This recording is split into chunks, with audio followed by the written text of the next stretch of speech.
puerto de Guatemala. Para su información, la hora local, 7 minutos después de las 7.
I always travel, and I almost always travel by myself. I'm in a time of my life that I wanted to share it. There is something unique and rewarding taking a group of people and taking them to one of the most beautiful spots in the world, and to see the process that they're going through. Yoga is not standing on your head or doing trikonasana, at least not in my way of looking at yoga. I love to share with others what I do. So that was a perfect way to share traveling. It always was in the back of my mind that that's what I want to do. And I said, that's it, I'm going to do it.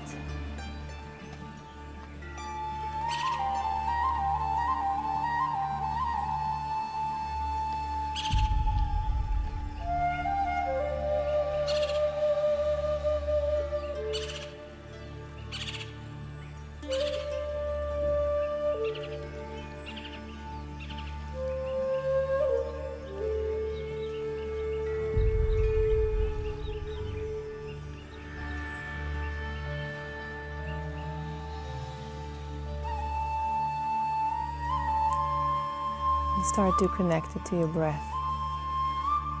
Concentrate on the triangle area of your nose, from above the upper lip to the tip of the nose, to the inside walls of your nostrils.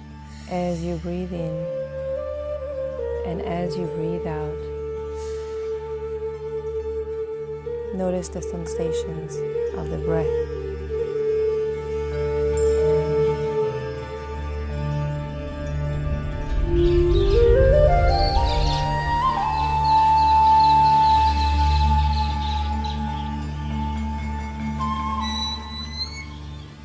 But you know, you come out of meditation and move straight into your physical yoga practice, and you've got the sounds of the birds and the sun coming through the windows with our beautiful panoramic views of the lake is something I'm truly appreciative that I got to experience.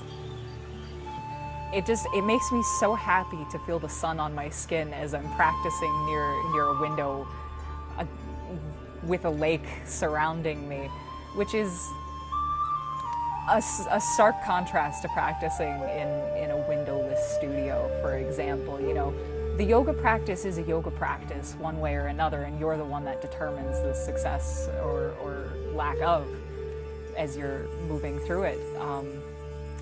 But there is something much more powerful about being in someplace like this where your environment, you know, for those moments that you do come outside of your yoga practice, that it's just gorgeous.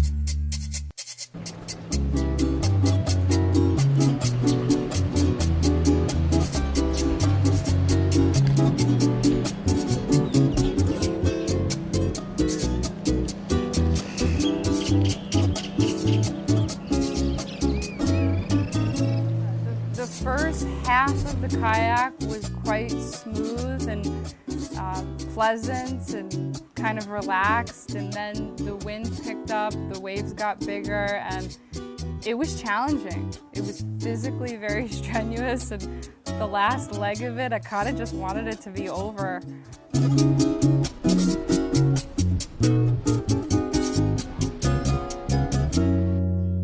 We were in San Marco, and we just walked through the town, and then we had a 3-hour hike ahead of us back to Villa Sumaya. It was like up cliffs. It was 8 inches wide, 12 inches wide, you know. But I loved it. I personally loved it because it was up and down, over rocks. Everybody had a good positive attitude and helped each other, and so that was fun, but challenging. And so that's great though, because we're exercising.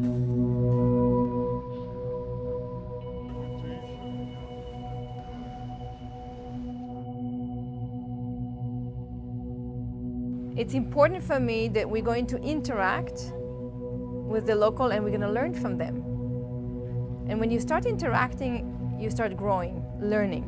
So I had an option to have the fire ceremony right here and not leave the property, or travel to San Marcos and going through the city, going through those hills and seeing literally how they live. We end up going into Isaiah's house, who welcomed us with his wife.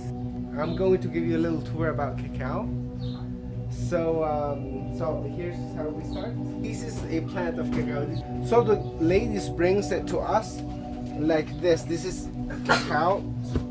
So this income goes back to the family. The flavor is so intense. No milk in it. It doesn't need sugar. They open their home to us and show us how they make their tradition of cacao. If we close our eyes and bring your cacao to your heart, invite this world. Cacao is a wonderful medicine for all of you.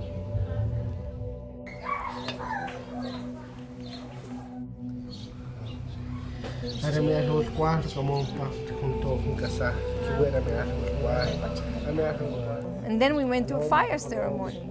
And the fire ceremony was 3 hours filled with gratitude, thanks, love. I was really inspired by this ceremony. We all were very moved by that, and we learned from that.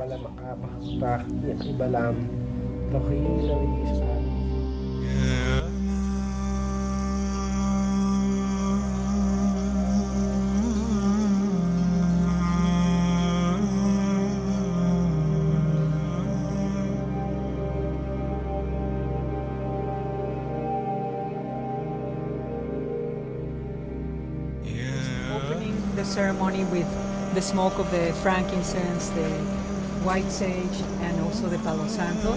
And I'm going to clear your body so we can do like a little circle around our central part where you just place yourselves like this and leave a space behind, especially behind the bench.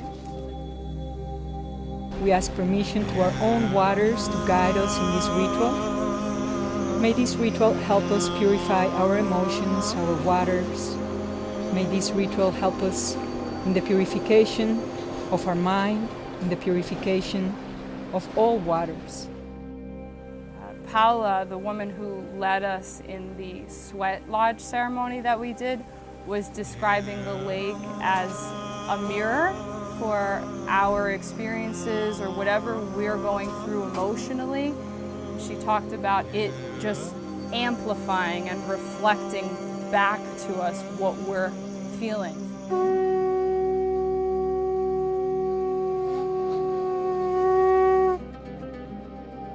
And we're going to have 4 stones in each door, so we also connect the back in the 4.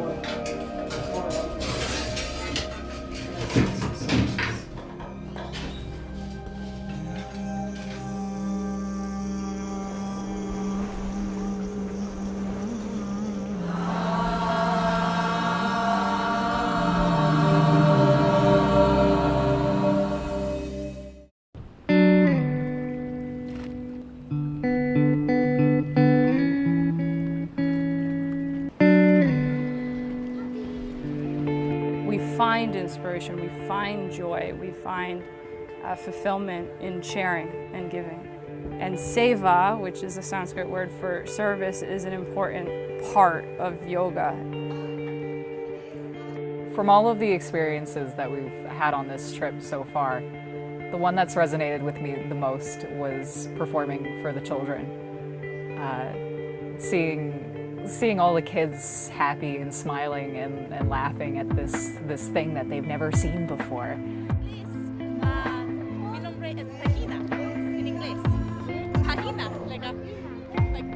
Personally, loved sitting on the ground with them in a circle watching Roni dance.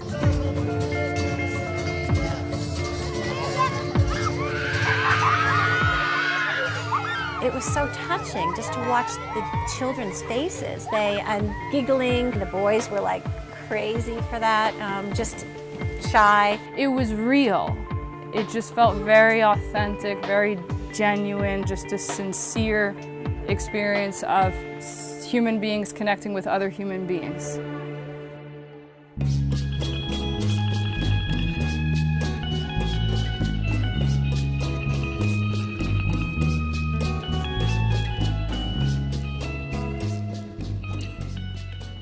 Being in an environment like this can really enhance whatever the experience is, and also allows us to disconnect.